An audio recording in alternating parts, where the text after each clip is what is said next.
అభిమాన ప్రేక్షకులకు స్వాగతం. నేను మీ Nagendra Kumar. Welcome to my personal programme my special touch. Absolutely.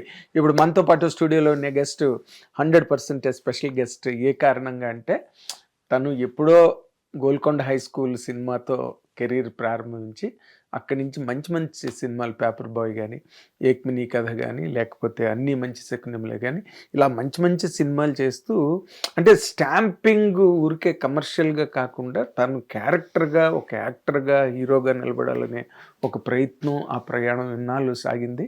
విజయవంతంగానే సాగింది నా లెక్క ప్రకారం. రేపు 14వ తారీఖున తన నెక్స్ట్ పిక్చర్ పైప్ లైన్లో ఉన్న సినిమా రిలీజ్ కాబోతుంది. అదే ఫ్రెండ్లీ కపుల్ ఫిల్ము. ఆ సినిమాకి సంబంధించి కొంత తర్వాత తన తాలూకా ఈ స్వీట్ జర్నీ 2015లో స్టార్ట్ అయింది తన కెరీర్ యాక్చువల్గా హీరోగా, లీడ్ యాక్టర్గా. అక్కడి నుంచి ఇప్పటి వరకు ఏం జరిగింది, అలా జరిగింది, ఆ కబుర్లు, ఆ కాకరకాయలు అన్నీ మీకోసమే. Welcome sir. Welcome welcome Shobhan. Thank you sir. Thank you. I'm so happy to have you in the studio. Yes sir, my pleasure. ఎందుకంటే నువ్వు చాలా సినిమాలు చేసావు అండ్ నీకు యాక్టర్గా ఇవిగో ఇప్పుడు మా కుర్రాళ్ళు నీ సినిమాల లిస్ట్ అన్నీ చెప్పేస్తున్నారు. ఈ సినిమా కదరా, ఆ సినిమా కదరా అంటే, సార్ పేపర్ బాయ్ అదిరిపోతుంది సార్ సినిమా క్లైమాక్స్ అని ఒకడు అన్నాడు. ఇంకోడేమో ఏక్మినీ కథ సూపర్గా ఉంటుంది సార్ అంటున్నాడు. So you have your own impression on the audience కదా. Yes sir, yes sir. ఈ జర్నీ నీకు ఎలా అనిపిస్తుంది? ఆల్మోస్ట్ 2015 కదా నీ ఫస్ట్ లీడ్ యాక్టర్. అవును సార్, 2015 సార్. 2015. Yeah yeah. అప్పటి నుంచి నీకు ఇప్పటి వరకు అంటే ఒక దానిలో ఎక్స్పెరిమెంట్స్ ఉంటాయి. అవును సార్. అవును సార్. షార్ట్ కమింగ్స్ ఉంటాయి. అవును సార్. హార్ట్ బ్రేక్స్ ఉంటాయి. ఎస్. ఇవన్నీ లేకపోతే కెరీర్ ఎందుకు అవుతుంది? ఖచ్చితంగా సార్, అబ్సల్యూట్లీ కదా. నిజం చెప్పాను. How do you look at it? అంటే వెనక్కి తిరిగి చూస్తే ఐ ఫీల్ లైక్ 10 years అయిందని మీతో మాట్లాడుతున్న సడన్గా గుర్తొస్తుంది సార్ లీడ్ యాక్టర్ అయ్యి. ఇంతకు ముందు కంటే 10 years కంటే కూడా సార్ ఈరోజు ఎక్కువ గ్రాటిట్యూడ్ ఉంది సార్. 10 years నాకు gratitude is how my day starts. And today there's a lot more gratitude. So much that I learned. చాలా నేర్చుకున్నాను సార్. అండ్ చాలా డెఫినెట్గా అఫ్కోర్స్ కెరియర్ ఒక జర్నీ మధ్యలో ఎప్పుడో ఒకరికి everybody will relate. We lose our way. అవును. నాకేంటంటే ఎక్కడో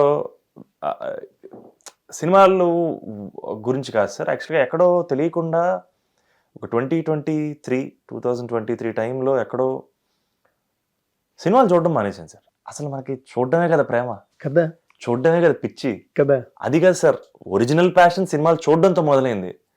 అదేంటి సినిమాలు చేయడం మొదలెట్టాను, అసలు ఎందుకు ఇక్కడికి వచ్చాము అన్న విషయం మర్చిపోవడం ఒక 8, 9, 10 months అది నిజంగా నన్ను కుదిపేసింది సార్. నిజంగా మర్చిపోయాను సార్. అసలు థియేటర్కి వెళ్ళి సినిమా చూసి సినిమాని ఎంజాయ్ చేయడం మర్చిపోయాను సార్. నాకు ఎక్కడ భయం వేసింది సార్.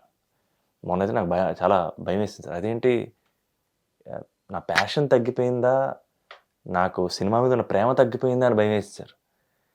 అండ్ గత 2 ఏళ్ళుగా సినిమాలు చేయకపోవడానికి కారణం, ఈ సినిమా ఎంచుకోవడానికి కారణం కూడా ఏంటంటే, ఫస్ట్ నేను ఎంతగానో ప్రేమించే సినిమాని మళ్ళీ తిరిగి ప్రేమించాలి, తిరిగి లవ్లో పడాలి, సినిమా చూడడంలో లవ్లో పడాలి. అండ్ అందుకనే సార్ ఈ పర్టికులర్ బ్రేక్ అయితే నేను ఎందుకు తీసుకున్నానో కూడా నిజంగానే ఒక రకంగా కొంచెం ఫిలాసాఫికల్గా అనిపించినా ఎక్కడో మళ్ళీ సినిమాతో లవ్లో పడ్డాను sir. And I'm continuing today again. Why did it happen? ఎందుకు జరిగింది అలాగా? Why that mental transformation? అసలు సినిమావే చూడడం మానేసేంత అవుట్కమ్ ఓరియంటెడ్ అయిపోయింది సార్ బ్రెయిన్. రిజల్ట్ ఓరియంటెడ్ అయిపోయింది బ్రెయిన్. రిజల్ట్ మీదకి వెళ్తుంది ప్రతిసారి దృష్టి. జడ్జిమెంట్ అన్నారు sir. I felt like judgement మీద వెళ్ళిపోయి నాకు ఈరోజు అనిపిస్తుంది సార్, జడ్జిమెంట్ అనేది బూత్ సార్. జడ్జిమెంట్ అనేది ఏం లేదు సార్, ఇంటెంట్ కరెక్ట్గా ఉండాలి సార్. ఈ రోజు నా ఇంటెంట్ కరెక్ట్గా ఉంది సార్, ఆ రోజు కూడా నా ఇంటెంట్ కరెక్ట్గా ఉండొచ్చు సార్. కానీ లేకపోతే ఎక్కడో జడ్జిమెంట్ ఇది వర్కౌట్ అవుతుందా లేదా, ఇది వర్కౌట్ అయిపోతుంది, ఇది ఖచ్చితంగా వర్కౌట్ అవుతుంది. వర్కౌట్ ఏంటి సార్? కాలేజీలో ఉన్నప్పుడు సినిమా హీరో అవడమే కదా సార్ పెద్ద విషయం కదా, సినిమాల్లోకి రావడమే కదా సార్ పెద్ద విషయం. వచ్చిన తర్వాత రిజల్ట్ మీదకి వెళ్ళిపోతుంది దృష్టి. ఎక్కడో రిజల్ట్ మీద ఫోకస్ చేస్తూ ఇంటెంట్ కన్ఫ్యూజన్లోకి వెళ్ళిపోయింది సార్. ఈ సినిమా నేను ఎందుకు చేస్తున్నానో అన్న ఇంటెంట్ కన్ఫ్యూజన్లోకి వెళ్ళిపోయినప్పుడు నాకు భయం వేసింది సార్. ఈ రోజు నాకు అర్థమైంది సార్, ఇంటెంట్ కరెక్ట్గా ఉండాలి sir. I felt like couple friendly చేస్తున్నప్పుడు ఈ సినిమా చేయడానికి నాకు సాలిడ్ రీజన్స్ ఉన్నాయి, ఒక కరెక్ట్ ఇంటెంట్ ఉంది సార్. జడ్జ్మెంట్ ఈ రోజుకి లేదు సార్. జడ్జ్మెంట్ ఏముంది సార్? జడ్జిమెంట్ ఎవరికి ఉండదు. ఎవరికి నువ్వు ఇందాక అన్న మాట కరెక్ట్. జడ్జిమెంట్ అన్నది బూతు. At any given level, at any given, it's all a calculated risk. Absolutely correct sir. Correct మాట. Calculated risk. Yes. ఓకే, ఇది ఇలా ఉంటే ఇలా బాగుంటుంది, ఇలా ఉంటే ఇలా బాగుంటుంది అన్న ఒక క్యాలిక్యులేటెడ్ రిస్క్ తప్పితే జడ్జ్మెంట్ ఏంటి? అవును సార్. బట్ కథలు చెప్పాలి సార్. నేను క్యారెక్టర్స్ చేయాలి, కథలు చెప్పాలి, అది నా కరెక్ట్ ఇంటెంట్ సార్. ఆ ఇంటెంట్ మర్చిపోయి ఇది ఎంత మేరకు వర్కౌట్ అవుతుంది, ఎక్కడ వర్కౌట్ ఏంటి సార్? వర్కౌట్ అనేది ఇక్కడికి వచ్చాక నాకు నేర్పించారు సార్. నేను నేర్చుకున్నాను. అది రిజల్ట్ మీదకి బ్రెయిన్ వెళ్ళిపోతుంది సార్. అండ్ నాకు ఈ 2 years గ్యాప్ అక్కడ వెళ్ళిపోయింది సార్. రిజల్ట్ మీదకి వెళ్ళట్లేదు సార్. చెప్పే కథ తాలూకు ఇంటెంట్ మీదకి వెళ్తుంది. Good, it's a good development. In correct sir. an evolution into a right direction. 100%. And it's been tough sir. నేను నార్మల్గా ఇట్స్ బిన్ అ టఫ్ నాక్.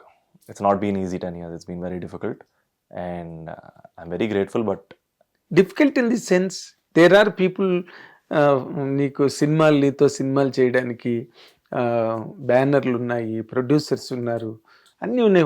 వాట్ ఈస్ ది డిఫికల్టీ అంటే నువ్వు ఫేస్ చేసింది? Yes sir. సార్ అది నా gratitude sir. డెఫినెట్గా ఇదంతా నేను ఏక్నీ కథకే I have to be grateful sir. ఏ రోజైతే మెర్లపాక్ గాంధీ పిలిచి కట్ చెప్పి ఎలా ఉండాలి, ఇది చేద్దాం డార్లింగ్ అని ఏ రోజైతే మేము కమిట్ అయ్యామో అక్కడ మారింది సార్ లైఫ్. అక్కడ వరకు కూడా I kept feeling like next ఏంటి.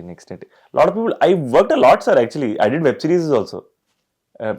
Not lot of reception maybe, but నేను 2 వెబ్ సిరీస్ చేశాను. అండ్ ఫస్ట్ హీరోగా తను నేను చేశాను, చైల్డ్ ఆర్టిస్ట్గా I always been here.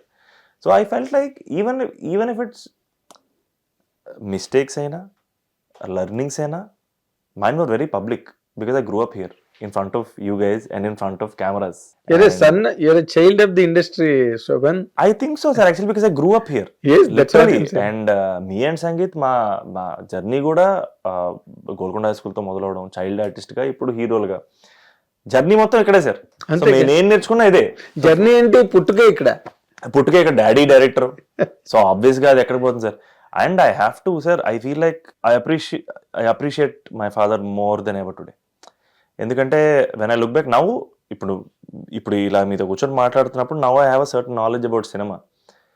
But daddy తోటి సినిమా గురించి కానీ, మా డ్రీమ్స్ గురించి కానీ, గోల్స్ గురించి కానీ, ఫ్యూచర్ గురించి కానీ మాట్లాడుకునేంత టైం మాకు దొరకలేదు సార్. అండ్ దాని గురించి ఆలోచించితే వయసు మా ఇద్దరికి లేదు. When I look back today, 2 parts of me miss him very, very much. One obviously of a son, but I'm just grateful that there was a very strong woman in our lives, that is mummy. Mummy ఉండడం obviously is everything. The other person in me who misses my father is cinema అభిమానిగా miss అవుతుంది sir. Because I feel like is చాలా మంచి writer, చాలా మంచి director. చాలా తొందరగా miss అయిపోయాం అన్న ఫీలింగ్ సార్. ఇండస్ట్రీ మిస్ అయిపోయింది సంతోష్. అవును సార్, ఇండస్ట్రీ మిస్ అయింది. మంచి డైరెక్టర్ సార్, మంచి రైటర్ సార్. ఎక్కడో I feel like he didn't. So it's our job, నేను sangeet, we have to do something and we have to keep his name alive. Yes, it will happen.